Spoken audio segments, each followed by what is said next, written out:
Good day mga tol. Ah, Isang mapagpalang araw na naman po sa ating lahat.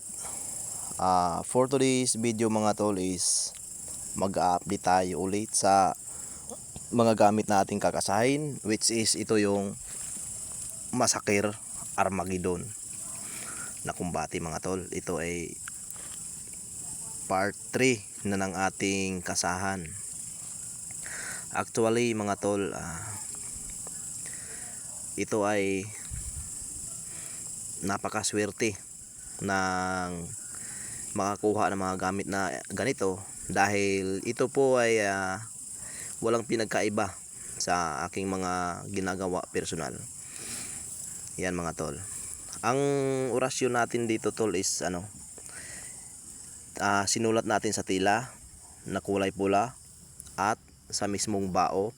Yung iba ay nasa formula ng isang libro at pinapuluputan natin ng yung bronze, kasi maliban sa isang 6 na piraso na libro na formula is nilalagyan din natin siya ng electromagnetic power, kaya pinapupulutan natin ng puluputan natin ng bronze.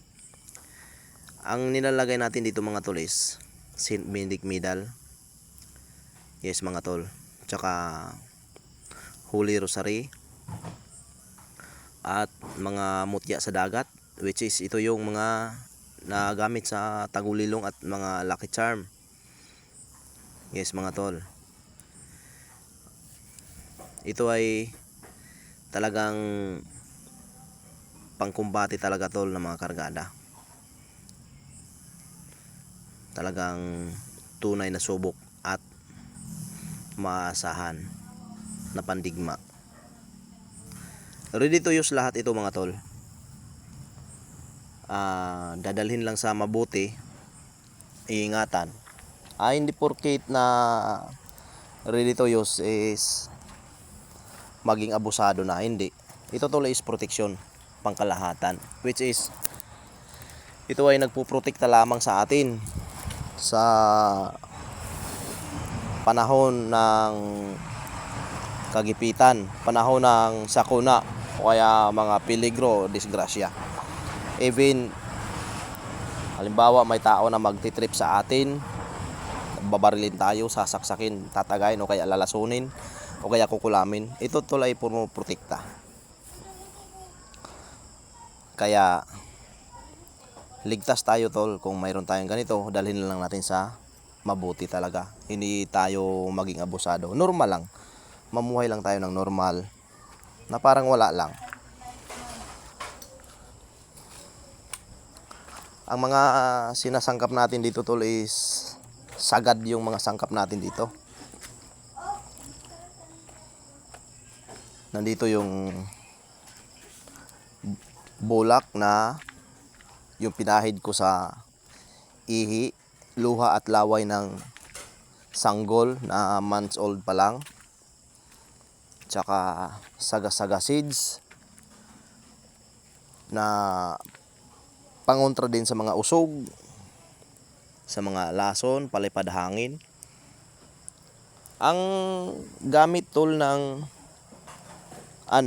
ng bulak na ipinahid ko sa ihi, luha at laway ng isang sanggol, yan tol ay nangangahulugan na pangsumpa at hindi nasusumpa at nagdadala ng pampalubag loob. Kasi nga po, sino ba namang tao ang hindi naaawa sa bata, di ba? At kung napapansin nyo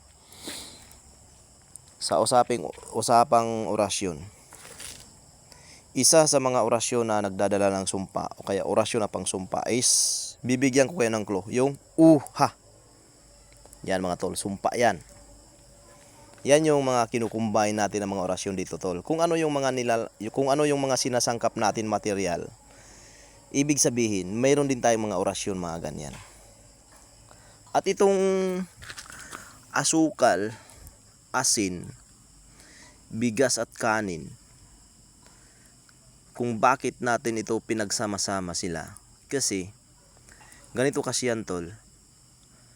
Kahit gaano kahirap sa buhay, kahit gaano kahirap yung ating buhay, tatamis at tatamis din. May biyaya din. Samahan natin ng bulak na lalagyan natin lang lipstick, which is yan is pampalubag loob na nagagamit din in case of emergency, lalong lalo na kung pupunta ka kahit saan, may tao talaga na maawa sa'yo. Then isa dyan is magaan yung loob ng mga tao sa'yo, mostly maliban na lamang doon sa mga taong may galit sa'yo, may inggit sa'yo. Although nandyan na yung galit nila at inggit nila, pero pagkaharap ka nila, meron din tayong pangguom, pangtikom bibig na orasyon. Na ibig sabihin yan ay kahit gaano kagalit yung tao sa'yo, hindi makapagsalita yan. At lalagyan natin ito ng paminta durog mga tol. Ano ba ang ibig sabihin tol ng paminta durog? Ang paminta durog tol is part ng pasumbalik at nagbibigay din yan ng signal sa iyo. Ang ibig sabihin, pagka mayroong kang nakatabing tao na masama, negative, aswang ba yan o kaya mangkukulam, yan ay palaging ay ganyan, hatsing lang yan. Hatsing lang yan. Tapos aalis yan. Yun yung matatandaan mo. Yun, maisip mo kagad na negative pala ang taong yun pagka ganyan. O kaya pinag-uusapan ka, kumbaga parang minamarites ka, ganun ang impact mangyayari sa kanila. At nilalagyan natin to tol ng lupa, abo, at saka uling. Dito tayo sa uling. Ang uling tol is literal na tigal po, usumbalik kung sa Bisaya. Yes mga tol. At nakagamit din siya sa tagulilong. Samahan natin ng mga orasyon na para sa tagulilong at iba pang mga mutya na para sa tagulilong. Yan ay nagko-combine. At dito tayo sa abo. Bakit nga ba naglalagay tayo tol ng abo sa ating gamit? Ito ay isang napaka-importante tol. Bakit nga ba? Ito ay isang napaka-importante. Magsama ang abo at ang lupa. Bakit? Kasi tol, itong abo at itong lupa ay part yan ng sumpa. Yes mga tol, ibig kong sabihin, kaya natin lalagyan ng mga ganito yung gamit natin para tayo ay magdala ng sumpa at hindi tayo nasusumpa. Kasi nga, saan nga ba tayo nanggaling? Di ba sa abo? Ano bang yung katawang material natin, di ba lupa? Yun mga tol. Kaya sinasalag na natin yan. At yung mga nilalagay pa natin dito mga tol is liklay. Liklay is nagagamit din yan tol sa mga black energy, sa mga palupad hangin, sa mga negative na mga enerhi, yung mga enerhiya, yung ganon, mga kulam, mga ganyan, malason. Din may taguliwas din ang liklay.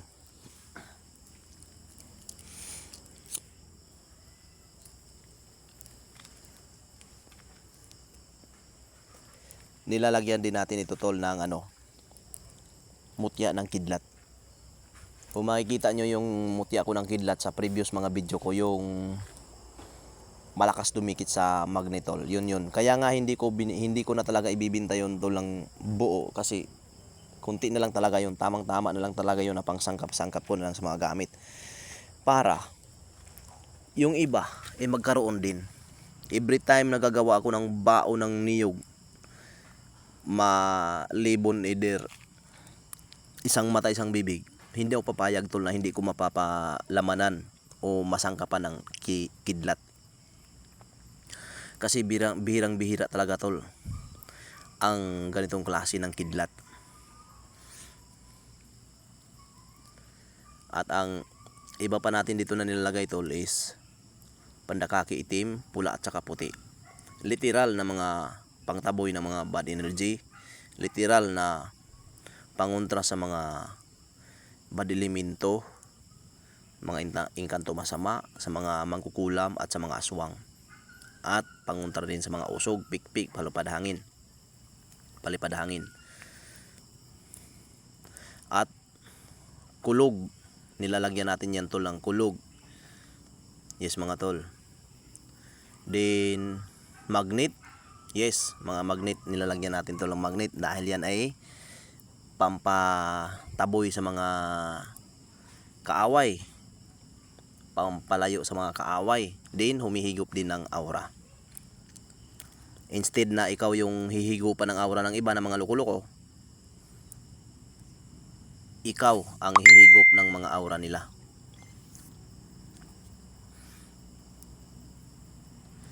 May nilalagay din tayo dito tol na mutya ng apoy.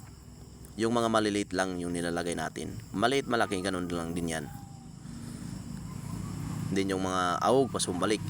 Then pabango. Yung bulak tol na nilagyan natin ng lipstick, nilagyan natin ng pabango yon. Kasi para literal talaga na pampalubag loob.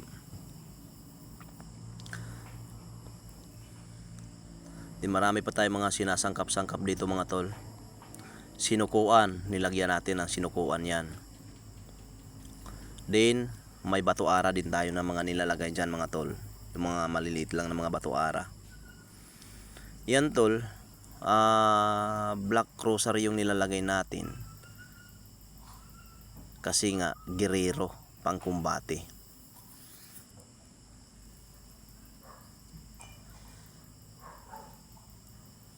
Ingatan lang talaga to ng mga gamit na mga ganito. Dahil ito lang talaga makakasalbar sa iyong buhay sa oras ng panganib. Kaya mga piligro, din manalig tayo sa Panginoon, magtiwala tayo sa Kanya at sa Kanyang kapangyarihan at sa mga gamit nating dinadala o tinatangan, dahil ito ay Kanya. Galing ito lahat sa Kanya mga tol. Ang kapangyarihan niya ang naghahari sa mga gamit na natin na ito tol, na makinakasa natin, which is ito po ay divine. Kahit saan ito tol dalhin, pwede. Pumunta ka ng lamay, pumunta ka ng sementeryo, mag-CR ka, pwede. Kahit saan mo ito tol dalhin. At ito ay proteksyon pangkalahatan. At sa pagkain tol, kahit ano tol, pwede mong kainin. Walang problema yan. Sinasabi ko na nga previous vlog ko na mahirap dyan kung wala kang makain. Yan talagang pinakahirap. Ang bawal lang nito tol,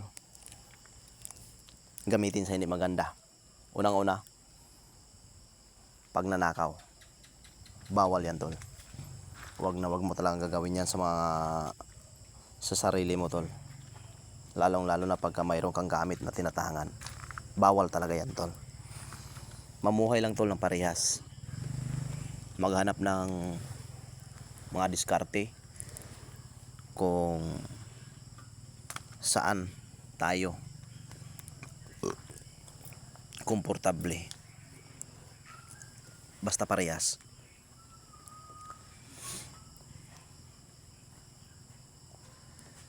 Din ito tol ay ito ay masabi nating pagkalahatan talaga. Kasi nandito na yung hindi putukan. Nandito na yung kabal at kunat. Nandito na yung tigalpo. Nandito na yung pangontra ng lason. Hindi ka nalalason. Din tagabulag o kaya tagulilong kung sa Bisaya pa. Din ang taguliwas nito mga tol is maraming klase. Merong taguliwas sa mga taong nag-interes sa'yo ng masama. Merong taguliwas sa taga, merong taguliwas sa saksak, merong tagaliwas sa bala.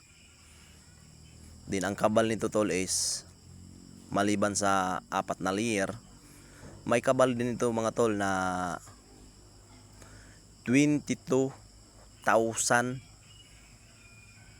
kasapaw. Ano ba sa Tagalog yung sapaw?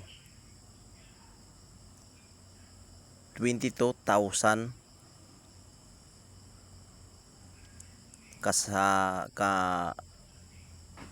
basta sapaw. Yes mga tol. Ang sinasabi kong 4 na layer sa kabal is yung kabal sa balat, kabal sa unod, kabal sa kusog, at kabal sa buto. Na ang ibig sabihin mga tol, kahit paluin ka ng paluin, hindi ka maaano. Kahit mabangga ka man o kaya banggain ka man ng kahit na anumang klaseng mga sasakyan dyan, in case of emergency, tol, magtiwala ka sa kapangyarihan ng Panginoon at sa gamit na dinadala mo. Hindi ka maano. Although masasaktan tayo kasi yung material natin, pero hindi talaga tayo sabihing mabalian. Hindi mga tol. Magalusan lang konti, kumpurmi sa impact at sa sitwasyon, pero sabihing maagribyado, hindi talaga tol. At itong gamit ko tol is bawal ito sa testingan, dahil ang mga gamit na mga kinasa ko tol is hindi for showing, hindi for testing. Ang gamit na aking mga kinakasa tol is pang-aktualan, dahil sabi nga ng Panginoon, huwag mong subukin ang Panginoon mong Diyos. Mapalad ang naniwala o nagtiwala na walang nakita, kaysa naniwala na lamang dahil may nakita. Basta lagi kong sinasabi na ang gamit wag lang ihiwalay sa katawan, dalhin kahit saan, maging sa kung maligo ikaw o kaya sa iyong pagtulog, kailangan nasa katawan mo palagi. Kasi hindi natin alam, hindi natin expected ang mga pangyayari bawat segundo ng ating buhay. Malay natin, natutulog lang tayo pero may tao pala na tatraydo sa atin. Malay natin, kumakain lang tayo pero may tao pala na masama yung balak sa atin, lalasunin tayo.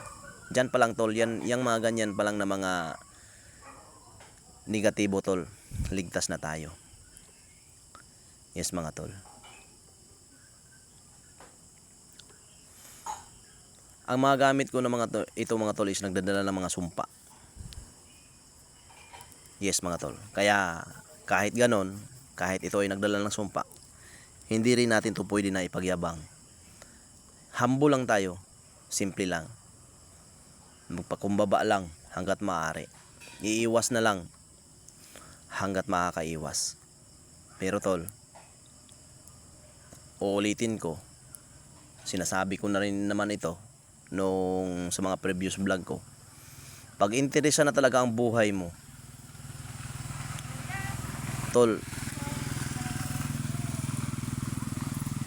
wag mo nang atrasan. Ipakita mo rin, 'di ba? Kasi mahirap din kasi tol sa part na yung parang gawin ka na lang nabasahan, 'di ba? Although magpapakumbaba tayo, iiwas tayo, pero may mga pagkakataon kasi na hindi na rin tayo makakaiwas, yung baga ay makukorner din 'di ba?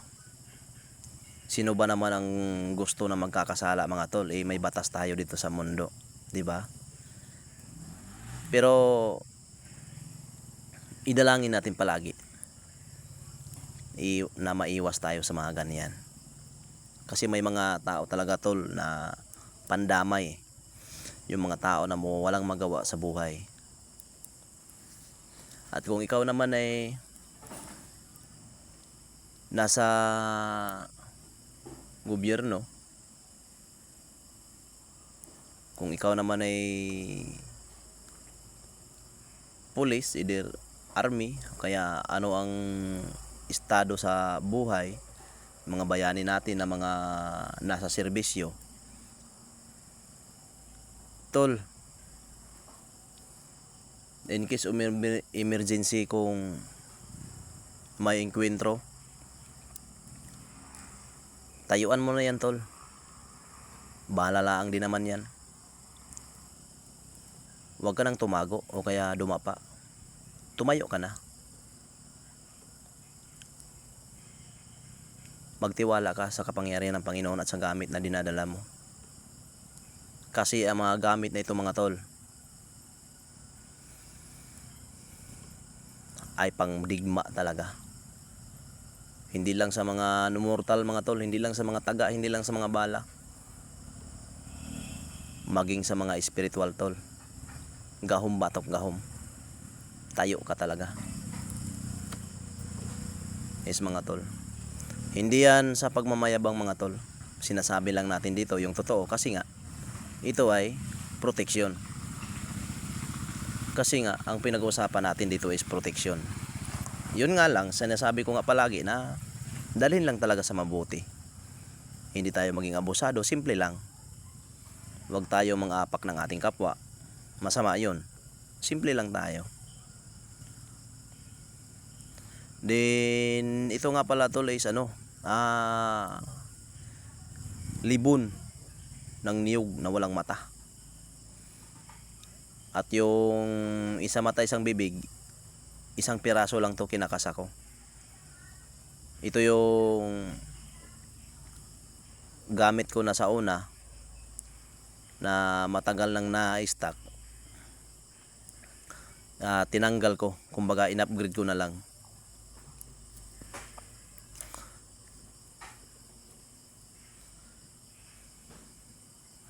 Maraming salamat sa inyo tol, sa inyong suporta sa akin. Sana patuloy nyo kong suportahan sa aking YouTube channel. Then sana tol is sundan nyo ako sa aking FB page, Mr. Nice Guy TV. Paki-follow nyo ako doon mga tol, para palagi kayong ma-update sa mga sa mga ika-cover ko ng mga gamit. Then dito tol sa channel ko is welcome lahat, may spiritual o hindi, may paniniwala o wala, welcome na welcome dito lahat tol. At saka yung iba na ayaw sa mga ganitong usapin, ayaw sa mga ganitong topic, pwede nyo man tol na i-skip lang yung video, walang problema tol. Kasi may kanya-kanya namang tayong paniniwala, yan ay naiintindihan natin.